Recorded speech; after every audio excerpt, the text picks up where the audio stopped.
it be wonderful if we could teach the gullible to never be so comfortable with lies they eat like comfort food? To disregard the bogus claims and pseudoscientific claims. Can you imagine just how much indeed the world would change? No more political predators playing on the populace, but ilkas and plots to shift and kill metropolis. No more villains with the title in the Bible, holding phony temper Bibles like the stuff they teach is vital.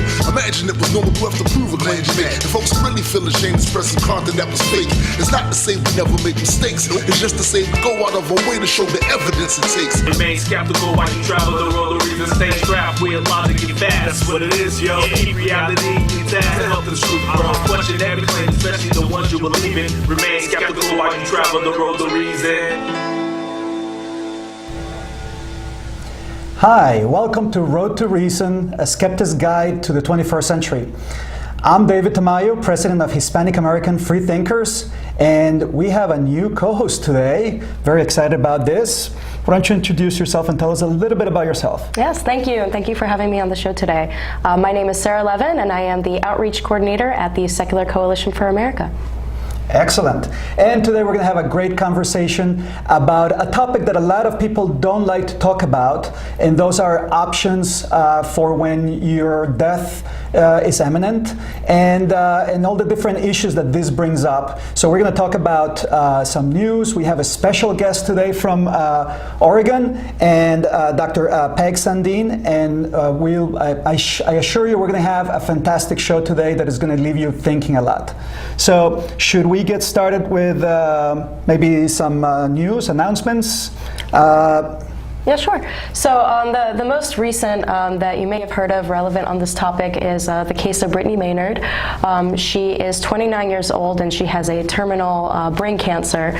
It can't be cured, and she was told that she had 6 months left to live, and she has shared her story. It's made national headlines. She was recently on People magazine on the cover, and she has basically told the world that she had to move from California to Oregon so she could have the choice to end her life when she chose to, and she has announced that she will end her life on November 1st, the day after her husband's birthday. Well, you know, if you're in the cover of People magazine, you know that this is a mainstream a problem or an issue that has been brought to mainstream, and that's wonderful. I think it's something that people avoid talking about, and she's a very brave woman at many levels, but one of the good things that she's doing right now with her life is to bring up this conversation that everyone should have, and that a lot of other societies in other countries and other places have had it already, and we in America have had it a few times, not necessarily as often, or there's a lot of work that needs to be done in this area. That's right.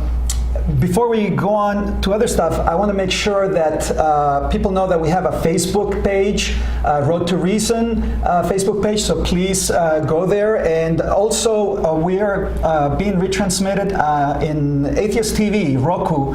For those of you that have Roku, I highly recommend it. I use it myself. And also I want to remind everyone to please make a tax-deductible donation to the station here.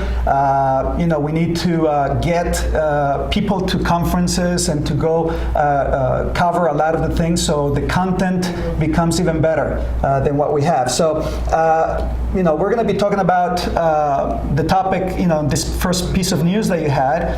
I want to mention something else in the news also, because we're going to come back to this. And that is that there is we've all heard of the Ebola scare and the issues that we have with Ebola. So how long do you think it's going to take before somebody comes and says, hey, we should just let Ebola do whatever it wants? Well, there's a group that came out already, that religious group that says that the two vaccines that the Obama administration is fast-forwarding as quickly as possible, that they should be prohibited, that those vaccines should not be put in place because, what do you think that is? They were created using stem cells, but they don't know if it was embryonic stem cells or just regular stem cells or what it was, but they're opposing to it, saying that a lot of people are not going to be happy to have a vaccine and that a lot of people are going to refuse it. So I know I tend to be bad in that sense. I'm like, okay, don't take it and die of Ebola. See how, if What do you think about that? Well, that's an issue because if you can say, well, don't take it, but it's a huge problem, and it's not just with Ebola. Generally, there is an anti-vaccination movement right now that stemmed from a totally bogus study that said that if you vaccinate your children, they'll have autism, which has been debunked multiple times, but there are a number of people who still believe it. And what that does is if your child isn't vaccinated, you put the lives of other people's children at risk. That's, the theory of herd immunity is very important. Everyone has to be vaccinated, and there are children who, for whatever reason, cannot be vaccinated. So it's important that the children around them are. Yes, and you're absolutely right at that. I was half jokingly with that, but it seems so ludicrous. In fact, the name of the group is called Children of God for Life, and it's a group that is typically associated with the pro-life, with worried about the zygotes and things like that. But it seems that the pro-life movement that they have stops before birth. Mm-hmm. After that, they don't care about saving lives for everybody else. That's right. It seems kind of crazy. I doubt that the government is going to pay any attention to that. Right. Hopefully, but they're trying to get people to write to Congress and get tweak the religious part and trying to get them to do that. Right. Did you have another piece of news? Yeah, this isn't as recent, but it is kind of the most, it's a current pending case relevant to death with dignity. It was filed last year in 2013 where a 91-year-old woman from Florida gave her nursing home a do not resuscitate order. She was near the end of her life, and she knew that when she next had a heart attack or something like that, she didn't want to be resuscitated. She made that very clear. However, when she did have a heart attack, it was ignored, and she was forced to endure days of unwanted aggressive treatment. They split her lip open, they cut a hole into her throat, and she ended up, her death was stretched out over 5 days. So her daughter is suing the medical center that forcefully gave her treatment, and that is still pending. I think the most recent update, because these things tend to take a long time, the medical center was trying to have it dismissed, and that was rejected. So that is a continuing. What state was this? This was in Florida. Florida. Well, it seems like a lot of things go on in Florida. That is, for some of you might remember the Terry Shavo case there some years ago that was just horrible. And so what you're saying is that directives don't necessarily save you from having things done to you don't want done. Right. Because there was a directive. There was a directive, and it was ignored. And I would hope that the case. I think it's pretty obvious when the patient is competent and has it written down. Do not do this to me if I'm in this situation. It should be honored. Well, we have one other piece of news sort of related to the same topic with death with dignity, and that is that NBC News today reported that there are many doctors across the country that are covertly assisting people to hasten their deaths or to commit suicide or even in euthanasia cases. And the problem is that it's being done in a way that because it's covertly, the doctor would issue lots of morphine, for instance, and say, please do not give 30 vials of this because it'll kill the patient, all right? Just don't do it. And the other person says, I'll make sure I won't do it until the appropriate time, so I make sure I won't do it, and they all wink at it. The problem is that it leaves too much room for error, for misinterpretations, for abuse. For abuse, unexpected manslaughter, and so forth. So again, it's just not the right solution, but the scary part is that it's happening. Yeah. Like abortion, it's not that people are still going to have it, so you either provide a safe environment to do it or have people abuse it or have people do it wrong, and creates a lot more problems and pain.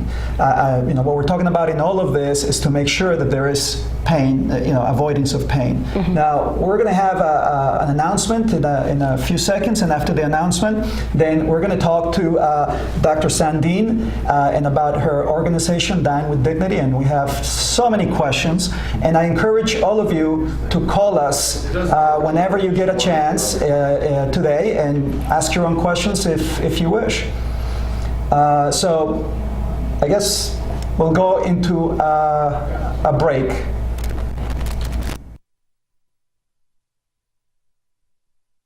This is Richard Dawkins. Doing commercials is unfamiliar territory for me, but I'm inviting you to watch Road to Reason, a skeptic's guide to the 21st century, on Fairfax Public Access every Sunday. Each week the hosts tackle wishful thinking, religion, pseudoscience, and the harm they cause, with a combination of facts, humour, and community involvement. They challenge believers to defend their faith and give you, the skeptic, a voice. With live call-ins for viewers and streaming on the World Wide Web, there's never a dull moment. Don't wait. Look at them now on Facebook and YouTube, and remember to watch Road to Reason, a skeptic's guide to the 21st century, or there'll be hell to pay.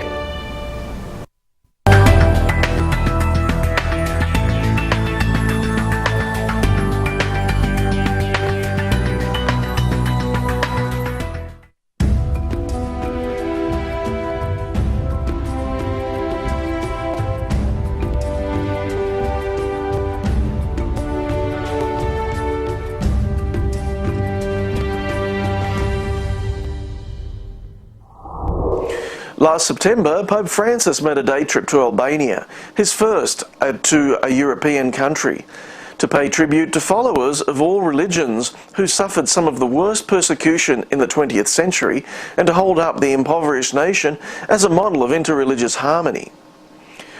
Albania, which suffered some of the worst religious persecutions in the 20th century, when dictator Enver Hoxha, a fervent Stalinist, banned religion there in 1967, and churches and mosques alike were razed to the ground, driving all religions there underground. Pope Francis was believed to be at risk of assassination attempt by Islamic State militants during his visit to that country, according to Habib al-Sadr, who's Iraq's ambassador to the Holy See, saying that though he was not aware of specific plots, the Pope may be in danger during his visit. What has been declared by ISIS is clear. They want to kill the Pope, al-Sadr said, adding, "The threats against the Pope are credible."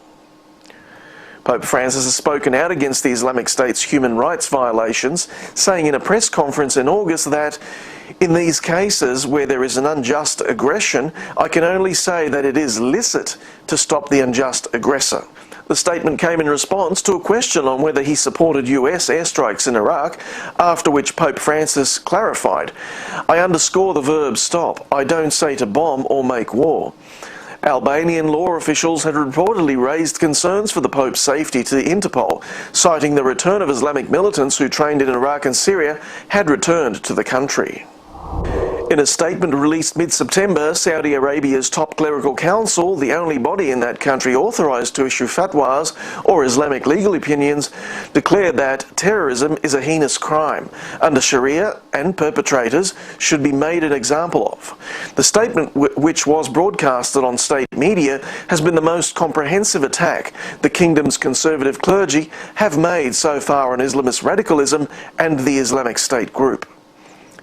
The statement, which was signed by all 21 members of the council, quoted extensively from the Quran and sayings of the Prophet Muhammad that the statement also prohibits militant financing or encouraging young people towards militant acts. It said people who issued fatwas or other opinions that justify terrorism were not permissible in any way and were the order of Satan. They did not specify particular punishments, but said they would act as a deterrent. Saudi Arabia applies the death penalty usually by public beheading for many serious crimes. This statement comes only days after Saudi Arabia and other Arab states pledged in Jeddah to combat military ideology. Sharia is the primary legal system in Saudi Arabia, where clerics of the official Wahhabi Sunni Muslim school enjoy significant power through a close alliance with the ruling Al Saud dynasty. Well, welcome. That was very interesting. You know, the issue I have with news typically is that it's never good news. It seems like anything that is related to news to start with, and then religion, especially in some places, it seems pretty scary. So, but before we get to our guest today, I'd like to discuss a hero of mine, somebody that no one talks about anymore in the news or anywhere, someone that I followed back in the 1990s, and a lot of people either hated him or loved him. You know who I'm talking about.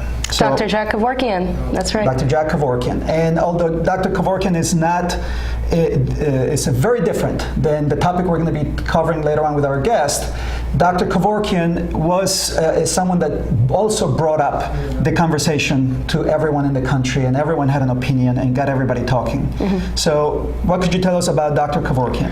So Dr. Jack Kevorkian was born of two parents who escaped the Armenian genocide. So he was a first-generation American. And he really started out as a pathologist, researching and experimenting, and then eventually successfully transmitting blood from recently deceased corpses to live ones, which he published his research in the hopes that the military would use this on the field during wartime, but it was largely ignored.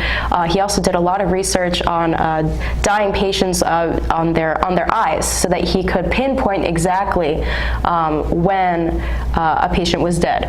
And that is actually very, very important when it comes to things like organs, and organ donation. You want to know, because it can really be a matter of seconds. If it's not timely, you lose the organ. So knowing exactly the moment when you can take it out is very important. So that's kind of where he started out. Mm-hmm. Well, Dr. Kevorkian, so he became very famous because he started assisting people to commit suicide, and he would create these machines where people would press a button and end their lives. And he made sure that he documented all of this in video to show that the person hadn't been coerced, that there was a lot of pain involved, that this was a quality of life thing, all those things. And he did that. Initially, Michigan tried to take him to court on that, and there were no laws against it, and so he was let go.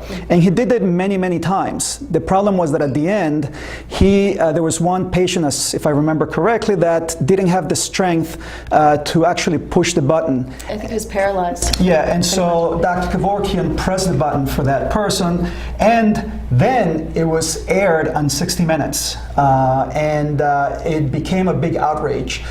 They were calling him Dr. Death. A lot of the media was after him. He became a celebrity for being a bad guy, angel of death. Who is he to play God with people's lives, that sort of thing.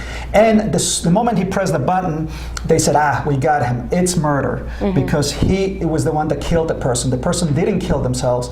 And by then he already had been taken to court many times, and he had been acquitted every time. And so he decided to go to the next step.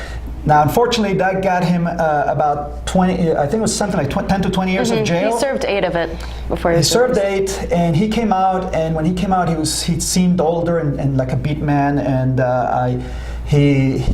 basically he was done with, he did what few of us are willing to do, is to go to jail for decades for a cause that we strongly feel about, and he did that. And so in my opinion, he's a guy that got the conversation going. Unfortunately, with time, it seemed to have faded away until now with the news of Brittany. So hopefully we'll talk a little bit more about her case and about the with our guest. Yeah, and I would like to point out another few things that people don't often know about Jack Kevorkian. So first of all, after he got out of prison, he actually ran for Congress, unsuccessfully, but he really did not stop the fight. And he makes it very clear in his documentary that he knew when he did what he did that he would be arrested, and he wanted to be arrested. In fact, he actually kind of harassed the prosecutor and said, "Jail me. I want to be put in prison for this, so that finally the Supreme Court has to address it." And he also mentions, and you should definitely check out the documentary. It's wonderful on his life story. But he was very much motivated by witnessing his mother's death. His mother had bone cancer, which is excruciatingly painful, and he watched her suffer. And when he talks about it, there's just so much pain in his face, and you can really see that he is motivated by ending suffering. And he did everything he could when he talked to his patients to seek all their alternatives. His procedure was to kind of try to convince them otherwise, so that he knew that they were sure about their own decision. So before we go to our guest, why don't we get a couple of definitions going? Why don't we start with the definition of what is euthanasia, for instance? Right. So euthanasia is specifically when what Dr. Kevorkian did, which landed him in prison, when you usually by lethal injection end somebody's life. So it has to be somebody else doing it to another person. That's contrary to other things another term you hear, which is assisted suicide, where usually you get prescribed pills by a physician, and you take them when you want to, and end your own life, and that's why it's called assisted suicide. And this is what Brittany apparently is doing in Oregon. Yes. Now there is a difference with the group that we're going that Dr. Sandeen heads, and that is that they are not doing physician-assisted suicide, and they're not doing euthanasia either. So when we discuss that, just know that those two things are not being addressed, and she'll be more specific, explaining to us what that's going to be in. So we're going to go ahead and bring her on right now. Dr. Sandeen, welcome to our show. Welcome. Oh, I'm happy to be here. All right. Well, I'm going to take a second here to read actually a proper introduction, because I didn't want to trust my memory on this, and I wanted to, so people know exactly who you are. Your name is Dr. Peg Sandeen, PhD, MSW, Executive Director of the Death with Dignity National Center, and you earned your PhD in social work and social research from Portland State University, and you also have a master's degree in social work from University of Iowa. You're a very experienced practice social worker, and if I'm correct, you were previously the executive director of the AIDS Project in Central Iowa. And as a result of the work that you did there in very complex ethical, legal, and medical issues related to social work, you were named Prize Fellow in HIV Prevention Leadership by the Centers of Disease Control and Prevention. I mean, that's really, really cool. So did I miss anything? I'm sure I missed a lot.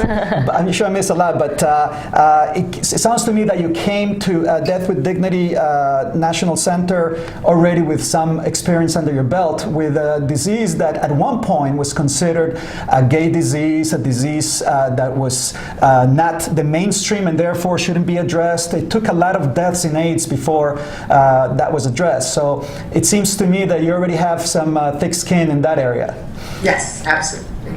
So before we get started, tell us a little bit about your organization. Our organization, the Death with Dignity National Center, is a political advocacy and public education organization, and our mission is twofold. We help people understand their rights under Oregon's and Washington and Vermont's law, but we also work to try and get policy reform in other states to bring Oregon's model legislation to other states who are interested in what we're doing here in Oregon. Okay. So, Dr. Sandeen, can you tell me if there's any kind of consensus or statistics that reflect how the medical community feels on this issue of death with dignity? That's a bit complicated. There have been a few published studies about public opinion polls of physicians, and what we know is that a majority of physicians support death with dignity. However, some national organizations, notably the AMA has a policy statement against it. So I would say organizationally, we see opposition or neutrality, but if you poll everyday physicians, they support at a more G level. Why do you think, I mean, it seems from the studies I've seen is the same thing, that private studies will show that doctors are very much for this. Why do you think the medical association is sort of going in the opposite direction as its members? Well, the medical association doesn't reflect all physicians. Most of the younger physicians aren't members. It used to be that medical associations and other sort of organizational associations, everyone joined, like all the nurses joined the nurse organization and social workers and physicians, but they don't anymore. And so the AMA is not reflective of all physicians at all. Okay. And can you define death with dignity for us, and what does it mean to die with dignity? So death with dignity is a public policy. It is codified in Oregon, Washington, and Vermont. And what it is a standard of care, or what physicians have to do to prescribe medication for a terminally ill patient who requests assistance in ending their lives. And what does that process look like when a patient requests that assistance? How does it work exactly? So the statute in Oregon and Washington and Vermont lists a whole bunch of safeguards or steps that people have to follow to qualify. And so a person has to make 3 requests to their physician, right? They have to make 2 oral and 1 written request. They have to go through 2 different waiting periods. And they have to be evaluated by 2 physicians who both have to diagnose a terminal illness that will lead to death within 6 months. And the person also has to be mentally competent to make healthcare decisions.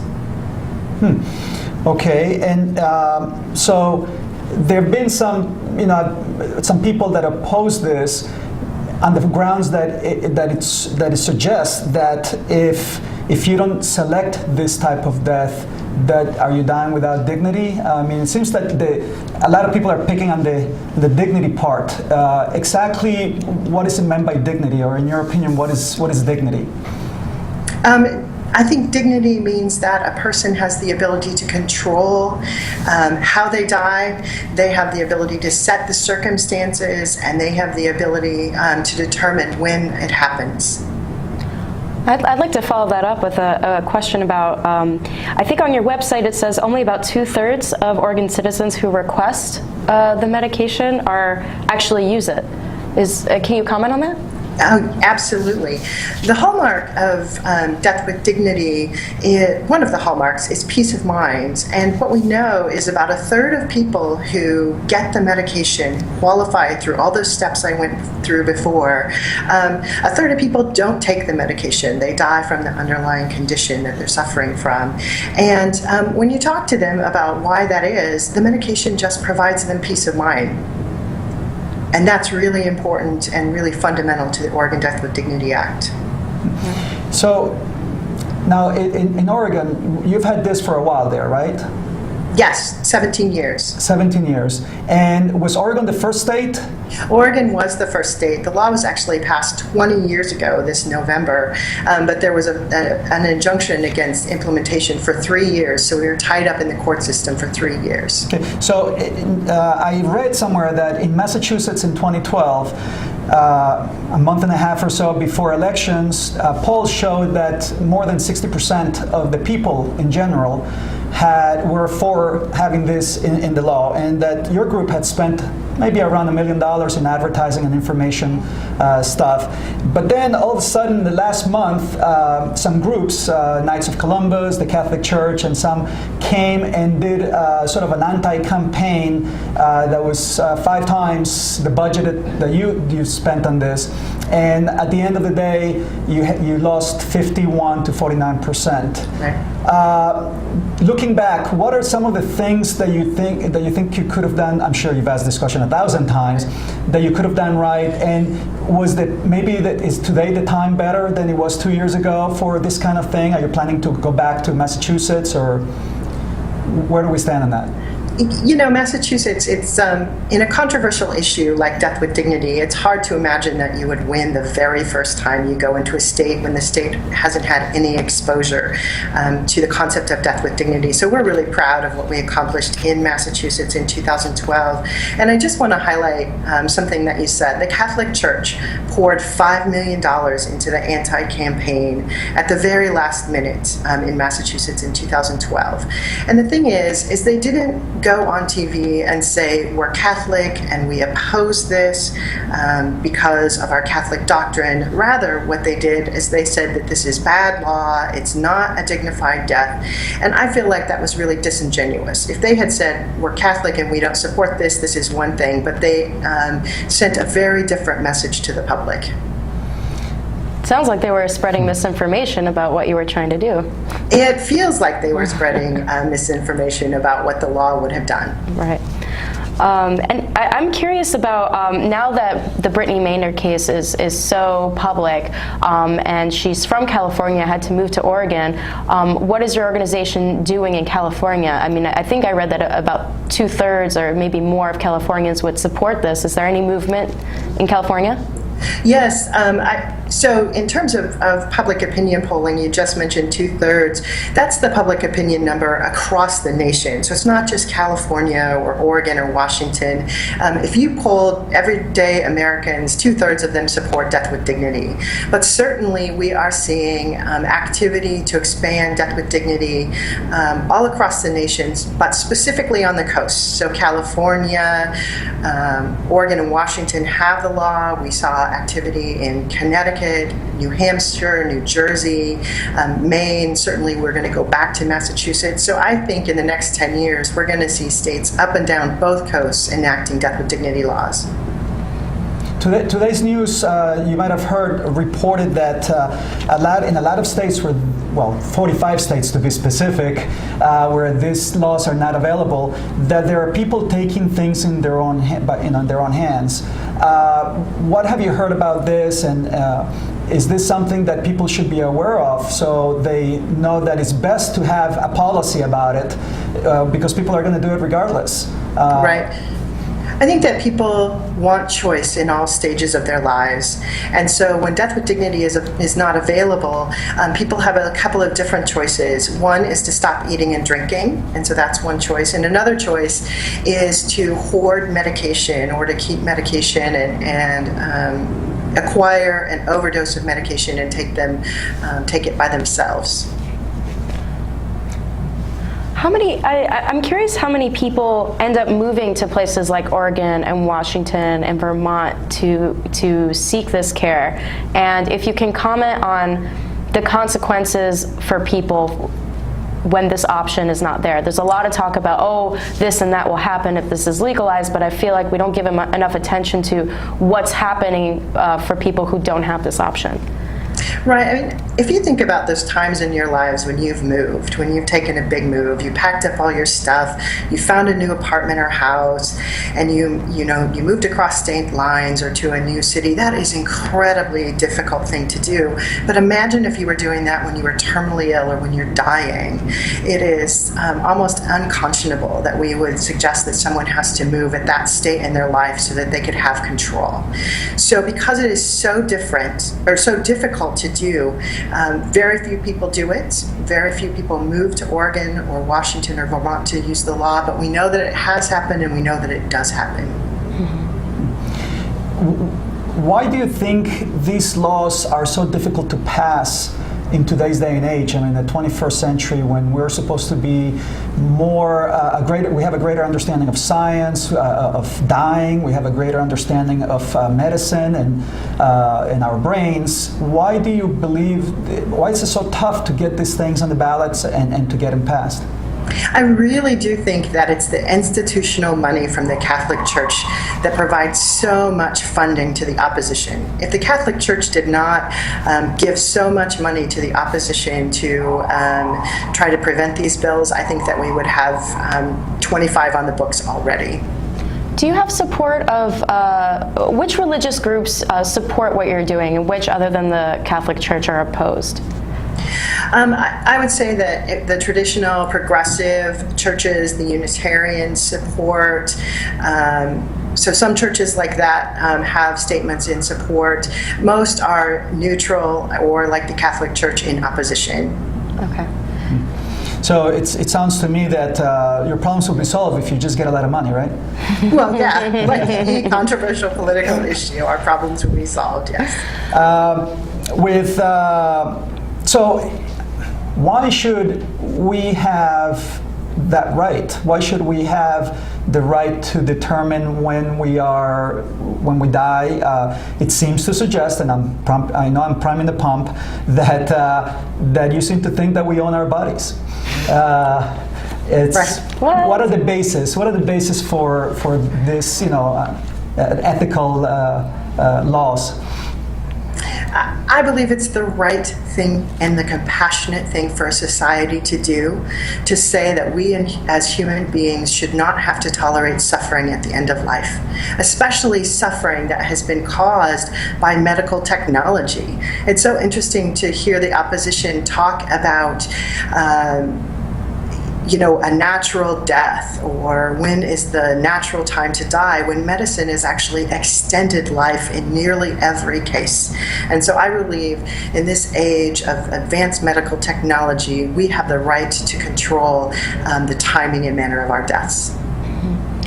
You spoke about the opposition of the Catholic Church. Do you find that you have a lot of support among people who identify as secular and atheist? And what can the secular community do to support your mission? We have a lot of support among the secular and atheist community. And I think what people can do is be aware of this, understand that the opposition is religiously motivated. And so to be skeptical about the opposition's messages, because they're not talking about their religious opposition, they're talking about other types of opposition. They're saying that Oregon's law is broken, it doesn't work. And that is absolutely untrue. We have 17 years of data demonstrating that Oregon's law works narrowly and it works well. More specific to Oregon, I know every state is probably different, but before I ask my question, we have Carla on that has a question. So Carla, go ahead. You're on the air. Okay, I'm going to have to talk, and I have to explain something. I have totally muted my TV. I can barely hear. There's such a terrible echo. I've tried adjusting all the dials on my landline. Sorry about that. Okay, that's all right. I'm just going to make a few quick points. I agree with you totally. Dr. Kevorkian is a hero. None of us would have the balls to do what that dude did. Now, can you please discuss the Hemlock Society? Because they have made suggestions to persons which are in need. I'll tell you, if I have seen people, and I helped care for an ex-boyfriend that died of AIDS, and he wished he had been able to just die quickly. What it is, the medical system keeps them alive until they run out of insurance and money. And I've seen this with relatives and people I know, and once they're out of money, that's it. Then they can die. And I will also suggest to Peggy, I really appreciate what she is doing, that the Death with Dignity Center, contact the ACLU and see if you can't sue, because I maintain that as long as all of these religious and religious affiliated groups, Knights of Columbus, Catholic Church, whatever, and as long as they are doing any kind of lobbying, they are taxable. But I think that you all should see if you can get the ACLU, because they don't listen. I've been a member. I'm a single person. They don't care. See if you can't go after and sue them and blockade them for shoving their religion onto people that don't want any part of it. So Hemlock Society, medical system wants to make money, and these people need to be taxed, and they need to be stopped from shoving their religion onto me and everybody else. Great point, Carla. Great points. Okay, thank you so much. I'll let you go. Appreciate it. So, Dr. Sandeen, the Hemlock Society, what do you know about it, and what's your opinion about that and other groups? I understand there are other groups that are doing similar work. Right. The Hemlock Society was the first organization that looked at death with dignity and the right to die movement. And there are many, many members of the Hemlock Society to support the effort that that group does. I think that like other social movements, we have a lot of organizations, and we are one. There's 2 or 3 national organizations, but some of the organizations that you may not know about is most states have a state organization. And so if you are interested in getting involved, I really think working at the local level is where you need to work, and to be look and search out your local organizations, because they're the ones who need the help to make change in local jurisdictions. Dr. Sandeen, at the national level, I'm curious how closely your organization works with organizations like Compassion and Choices and the Final Exit Network. We work together and we work separately. So there are different initiatives that we might work together on, say to pass the Washington law. We all work together. We got together with the local Washington chapter and we were all sort of working on an effort to make that happen, and we were successful. So I would say on different initiatives we partner, and sometimes we work separately on our own missions, and sometimes we work together, as you would anticipate that we should. Okay. So the question that I was going to ask originally, in Oregon, if someone is paraplegic and they can't do a lot of things, they have to do, everything has to be done for them, how do they carry out this suicide or this hastening of death, I should rephrase, this hastening of death without the help of somebody out there to help them out, really? So if someone was paraplegic, they wouldn't qualify for the law just based on that condition. So they wouldn't be eligible to participate because you have to be terminally ill. I see. No, but I was assuming that they were terminally ill on top of being paraplegic. Right. Yeah. So if they're terminally ill on top of being paraplegic, yes. So they have a couple of different That's conditions going on, they still wouldn't qualify because you have to be able to ingest the medication yourself. And so what Death with Dignity is a very narrow law for a very small number of people. And in Oregon, about 125 to 130 people every year take the medication to hasten their death. So again, it's a very small number of people who qualify. I have a follow-up question related to your earlier comment about the Catholic Church.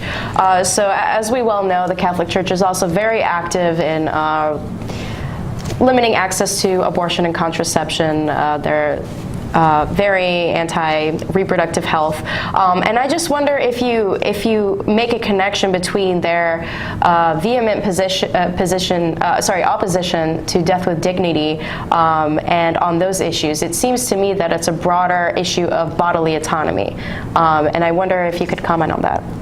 I do believe that that's the root of the Catholic opposition, is their definition of life, right, and autonomy in life. And we view it very differently than the Church does. We don't believe in the concept of redemptive suffering. We don't believe that people should have to suffer like Jesus suffered. That's not the sort of thing that we support. We believe that people should have control and options at the end of their life. Now, maybe we should cover some of the arguments that are used by people that are opposed to this, and that way you can respond to some of those. So one of the most common ones that I've seen is the slippery slope. Yeah, right now you're just asking for this very narrow thing. Within the person has to be terminal within 6 months, and even if we grant you that a miracle will not happen, because miracles happen all the time, and doctors could be wrong. So what? How do we know that this is not just a baby step for the next step for euthanasia, for the next step for this, the next step for that? Before you know, you're killing everybody and turning to Hitler. So, right, because it hasn't happened. In 17 years in Oregon, there have been no efforts to expand the law, to change the definition of terminally ill, to make more and more people qualify. It just doesn't happen. The data bears it out. You're saying evidence? Really? There's evidence, right? May I ask about the constitutional basis for what you guys are doing, and what decisions have been made on this topic, on this issue so far in the Supreme Court? Right, there have been two impactful decisions on this topic. One is the Glucksberg decision, and in that decision, the court determined that there's no national right for death with dignity. And that Congress had the ability to establish or ban death with dignity nationally, but the way that it stands in the United States is that there's no national right to it. And so the quote was that death with dignity would be left up to the laboratory of the states. So that means that it's a state-by-state effort to accomplish death with dignity. So that's why we're seeing this Oregon, Washington, Vermont, and then what's the next state and the next state. The second case was the Gonzalez case, where the Bush administration had attempted to prosecute Oregon pharmacists and physicians who were practicing under Oregon's law. And we had a 6-3 victory on that case where the court determined that the Bush administration was trying to expand its powers beyond what Congress had allowed them to do, and there was no basis for them trying to prosecute Oregon pharmacists and physicians based on the Death with Dignity Act. Okay. I think we have Carla's on the line again. She has another comment. A couple more. Thank you. You brought up some interesting things. 6 of the justices on the Supreme Court are Catholic. And what really, this just infuriates me, okay, if you are ill or sick or don't have medical coverage or whatever, or need dental care, does the Catholic Church or any of these other religions that oppose this stuff, do they sit here and pay for your food, your medical care, come over and take it? No. No, all they want you to do is to be born or created or whatever, and then after that, you're on your own, baby. That's it. And what gets me, too, is I'm really appalled. I'm very glad that Peggy brought up, because I'm not that familiar with the laws that, in states that do allow, some death with dignity cases.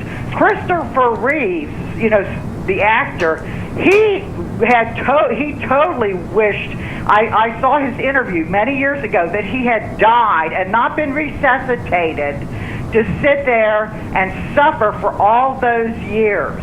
Well, thank you. Carla, and this brings a good point. There is a difference. A lot of states do allow for the resuscitation and for taking care of you in an emergency, and there are some directives, some that are not being followed, like the one you presented in Florida. But in general, the times, a couple of times that I've been going into surgery or something, they ask you if you want to be resuscitated. Is death with dignity related in any way to this, Dr. Sandeen? It's only tangentially related. So whether or not you want to be resuscitated is more something we call advanced care planning. So setting out with your doctor and your family members what you want in case you're incapacitated and you can't make decisions. The difference is that death with dignity, you have to be the one that makes the decision and does the act yourself. So that's the difference between the two concepts. Okay. And do you mind commenting on the status of death with dignity laws in New Mexico and Montana? You bet. So in both states, there have been court decisions that says that there's nothing in their statutes to allow for the prosecution of physicians and pharmacists who prescribe under narrow circumstances, terminally ill, 6 months, mentally competent. So in those two states, death with dignity, there's no codified or no legislation that sets out the states or sets out the steps to follow, but the court has said that there's no way to prosecute physicians and pharmacists who do that in those states. So then what is the next step for your organization? Is the natural next step to try to get it codified into law, or is it more strategic to leave it as it is? I think codified into law, because what happens is when you have a law set out, physicians have a series of steps that they have to follow, and it changes physician behavior, pharmacist behavior, and patient behavior, and that's what we need to see happen. We need that behavior to change so that people have access to the law. Is there an age limit to this law in Oregon? Because some people will claim that, hey, there are some elderly people that do not have the mental capacity, and some will even argue that anyone that wants to take their own life, regardless of the reason, do not have their mental capacity. So are there any limits or any tests for that in the Oregon laws?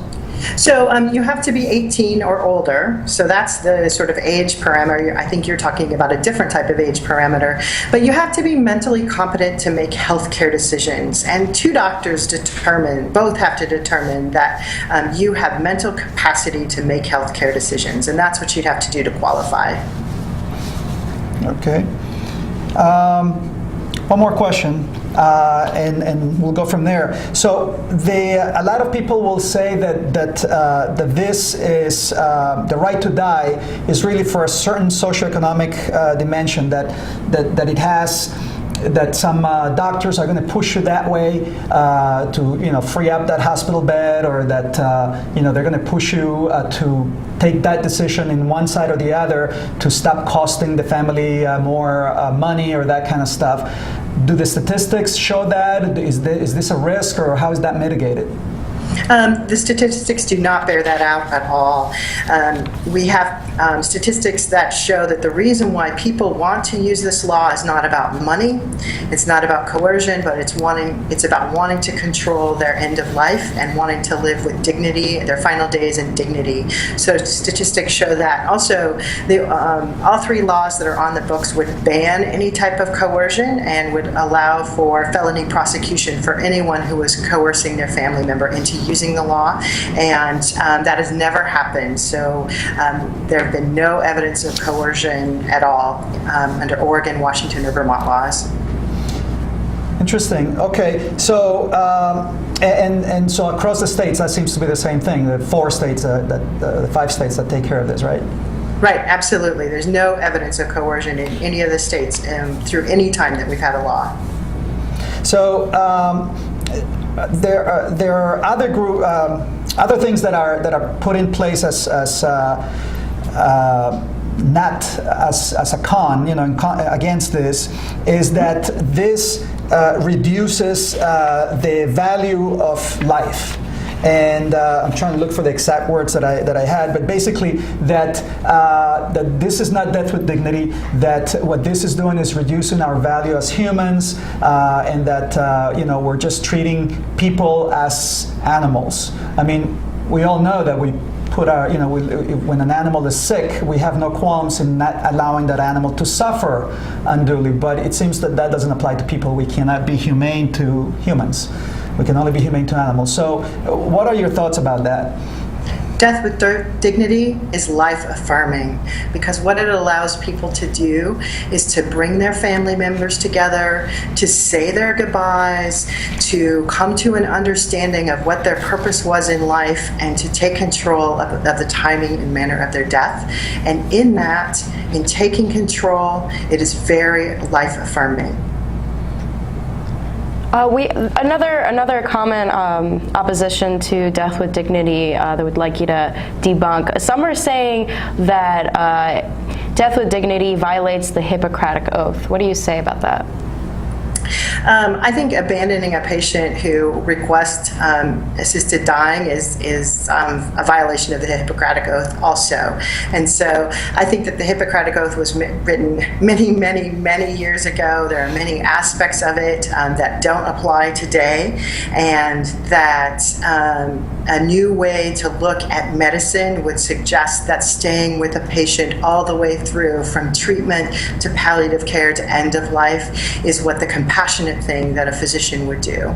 Well, and in fact, I believe the original Hippocratic Oath, I've had a problem with that word, was made by the Greeks, and starts by saying, I swear to Apollo, and it doesn't allow the breaking of the skin, it didn't allow women to be doctors, and so on and so forth, and we've changed it as we've become more modern and more necessity, so it would seem that we can change any time, to something better, more improved, more moral, probably.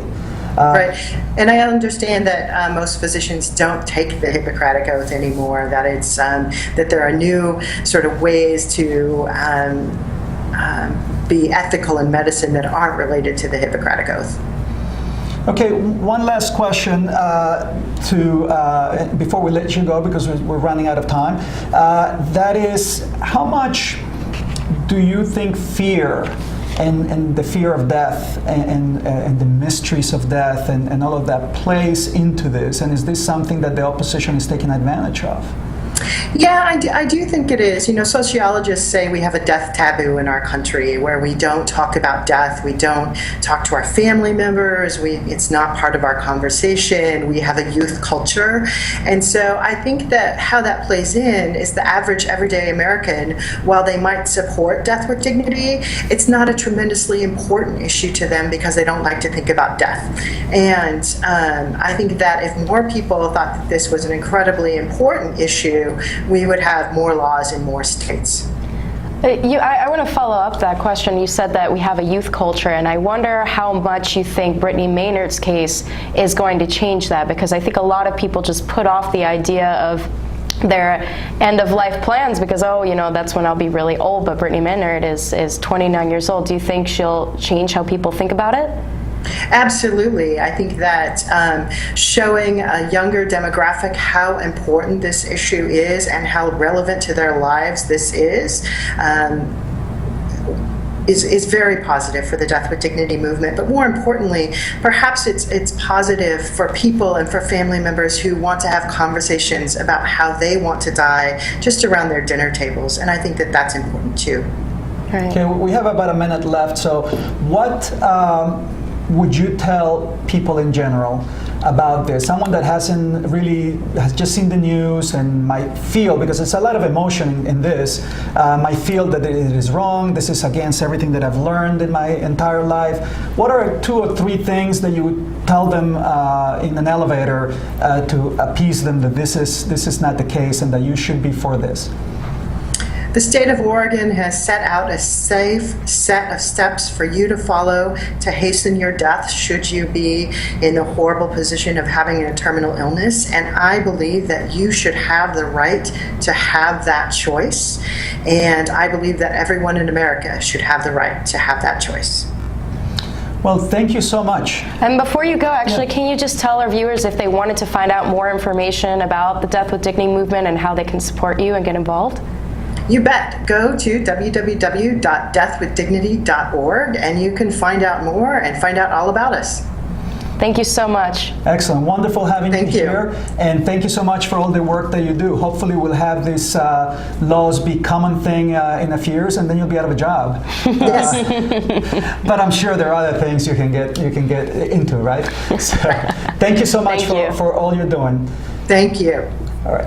And so we have a minute or so that maybe we can, what do you think? I think she mentioned a lot of really interesting things that we can hash out, including this whole idea of how we treat death in our culture and why it's so taboo to talk about it. I never really thought about it that way, but yes, we absolutely have a youth culture, and I think that has, you know, when you know somebody who their family member dies, you know, there's this whole phenomenon of nobody wants to talk to them for a while, and it's kind of almost this awkward thing. People distance themselves. What I find interesting is that it seems that a lot of the arguments that are done are emotional arguments, right. And that religion is really behind a lot of it. If you remove religion altogether, I think that this will breeze through every state and you know, it'll be a lot easier for everybody. In fact, I think it'll save the country a lot of money because there are some statistics that show that